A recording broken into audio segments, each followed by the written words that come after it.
Selamat pagi teman-teman. Selamat pagi. Terima kasih atas waktu dan kesempatan yang diberikan kepada saya. Saya akan mempresentasikan materi yang telah diberikan. Yang pertama, pengertian logika. Secara etimologi, logika berasal dari perkataan Yunani yaitu logike atau kata sifat dan logos atau kata benda yang berarti pikiran atau perkataan sebagai pernyataan dari pikiran, alasan atau uraian. Dengan demikian, logika merupakan pekerjaan akal pikiran manusia dalam bernalar untuk menghasilkan kebenaran atau penyimpulan yang benar. Pengertian logika yang pertama menurut Karami, William Alston. Logika adalah studi tentang penyimpulan secara lebih cermat, usaha untuk menetapkan ukuran-ukuran guna menyelesaikan penyimpulan yang sah dan yang tidak sah. Yang kedua, Sheldon Lachman. Logika adalah cabang ilmu yang sistematis dengan penyusunan dan pengembangan dari aturan formal, prosedur normatif, dan ukuran-ukuran bagi penyimpulan yang sah. Yang ketiga, Jane Henry Crawford. Logika adalah cabang filsafat yang mempelajari, menyusun, mengembangkan dan membahas asas-asas, aturan-aturan formal, prosedur-prosedur, serta kriteria yang sahih bagi penalaran dan penyimpulan demi mencapai kebenaran yang dapat dipertanggungjawabkan secara rasional. Berikut Insinyur Uza Wicatna. Logika adalah filsafat budi yang mempelajari teknik berpikir untuk mengetahui bagaimana manusia berpikir dengan semestinya. Berikut Hasbullah Bakri. Logika adalah ilmu pengetahuan yang mengatur penelitian hukum-hukum akal manusia sehingga menyebabkan pikirannya dapat mencapai kebenaran. Berdasarkan pengertian logika yang diuraikan, dapat dikatakan bahwa logika merupakan cabang filsafat yang mempelajari, menyusun, mengembangkan, dan membahas asas-asas, aturan-aturan formal, prosedur-prosedur, serta kriteria yang sahih bagi penalaran dan penyimpulan demi pencapaian kebenaran yang dapat dipertanggungjawabkan secara rasional. Objek kajian logika. Objek adalah sesuatu yang merupakan bahan dari penelitian atau pembentukan pengetahuan. Setiap ilmu pengetahuan pasti mempunyai objek yang dibedakan menjadi dua, yaitu objek material dan objek formal. Objek material dari sesuatu adalah hal yang diselidiki dari sesuatu itu, mencakup yang konkret dan abstrak. Objek formal adalah sudut pandang dari objek itu disorot sebagai pembeda dengan objek lainnya. Objek material suatu ilmu pengetahuan mungkin saja dapat sama untuk beberapa ilmu pengetahuan, namun ilmu-ilmu itu berbeda karena formalnya. Sebagai contoh, psikologi, sosiologi, dan pedagogi memiliki objek material yang sama, yaitu manusia. Akan tetapi ketiga ilmu itu berbeda karena objek formalnya yang berbeda. Objek formal psikologi ialah aktivitas jiwa dan kepribadian manusia secara individual yang dipelajari lewat tingkah laku. Objek formal sosiologi ialah hubungan antara manusia dalam kelompok dan antar kelompok dalam masyarakat. Sedangkan objek formal pedagogis ialah kegiatan manusia untuk menuntun perkembangan budaya di tujuan tertentu. Suratio mengatakan lapangan dalam logika adalah asas yang menentukan pemikiran yang lurus, tepat, dan sehat. Agar dapat berpikir lurus, tepat, dan teratur, logika memiliki merumuskan serta menerapkan hukum-hukum dengan tepatnya. Berpikir adalah objek material logika. Yang dimaksudkan berpikir di sini adalah kegiatan pikiran akal bumi manusia. Dengan berpikir, manusia mengolah dan mengerjakannya. Ini dari dengan mempertimbangkan, menguraikan, membandingkan, serta menghubungkan pengertian yang satu dengan pengertian yang lain. Dalam bentuk berpikir dipandang dari sudut kelurusan dan ketepatannya.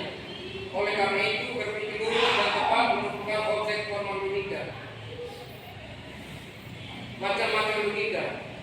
Yang pertama, logika makna luas dan logika makna sempit. Menurut John C. Pauling, Debian D membagi logika dalam arti yang luas dan dalam arti yang sempit. Dalam arti sempit, istilah yang langsung dipakai sebagai logika deduktif atau logika formal. Sedangkan arti yang lebih luas pemakaiannya mencakup kesimpulan dari berbagai bukti dan bagaimana sistem-sistem penjelasan disusun dalam ilmu alam serta memiliki pembahasan mengenai logika itu sendiri. Yang kedua, logika deduktif dan logika induktif.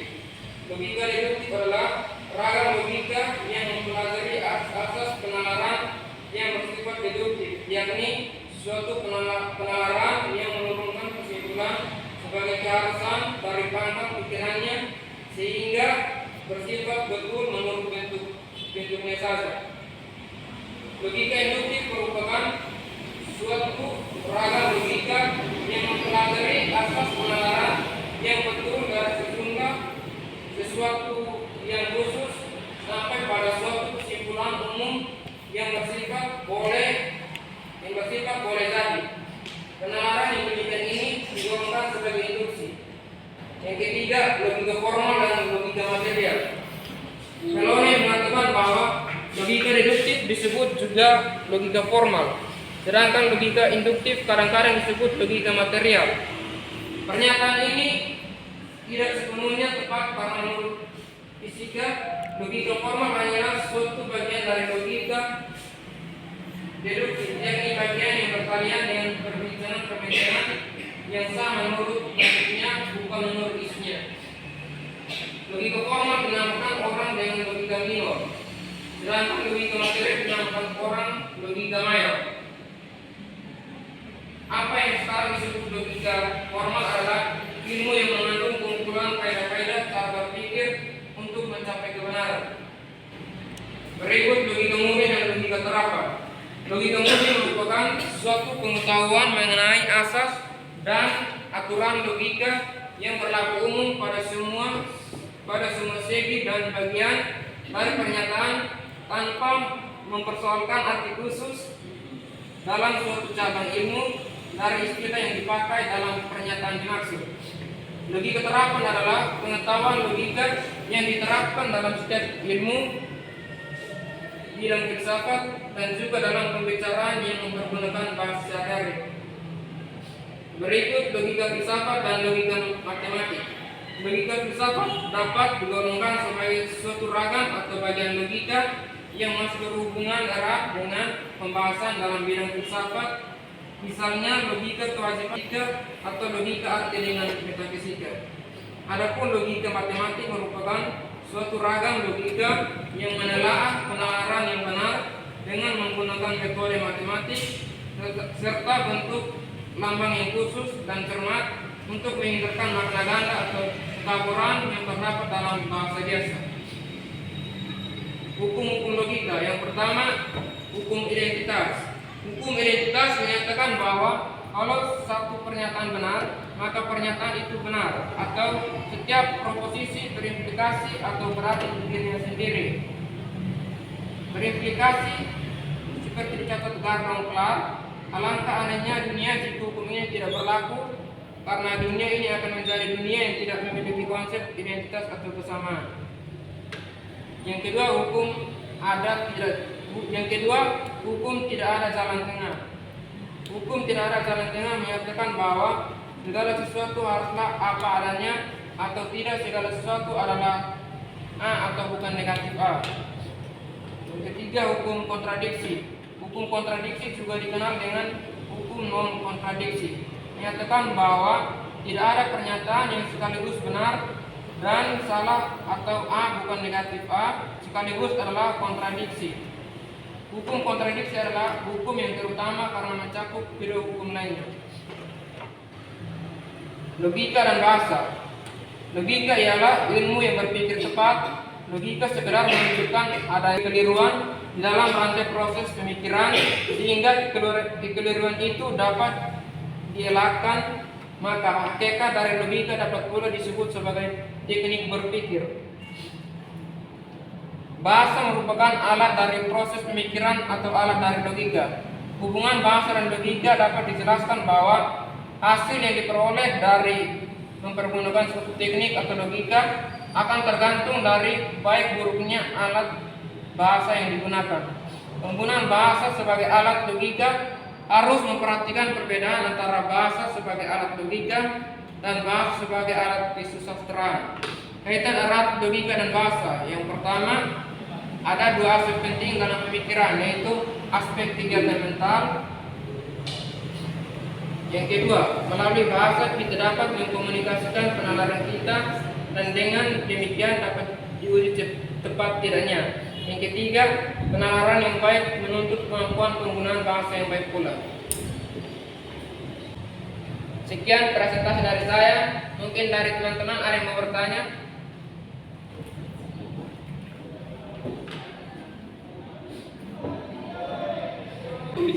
Baik, terima kasih atas waktu dan kesempatan yang telah diberikan kepada saya. Saya atas nama Hilda Darmisana. Pertanyaan saya, bagaimana perbedaan bahasa sebagai alat logika dan bahasa sebagai alat kesusastraan? Terima kasih. Baik, saya akan menjawab pertanyaan dari Hilda. Perbedaan dari bahasa sebagai alat logika dan bahasa sebagai alat kesusastraan adalah bahasa sebagai alat logika lebih menekankan pada ketepatan dan logika, sementara bahasa sebagai alat kesusastraan lebih menekankan kepada kreativitas, ekspresi, dan estetika. Bagaimana Hilde? Terima jawabannya. Coba sebutkan salah satu contoh ini bahasa sebagai alat kesusastraan. Bahasa sebagai alat kesusastraan itu seperti puisi, cerita pendek, novel, drama, dan sebagainya.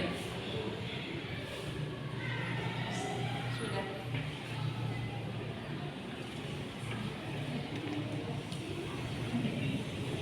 Sekian presentasi dari saya. Terima kasih.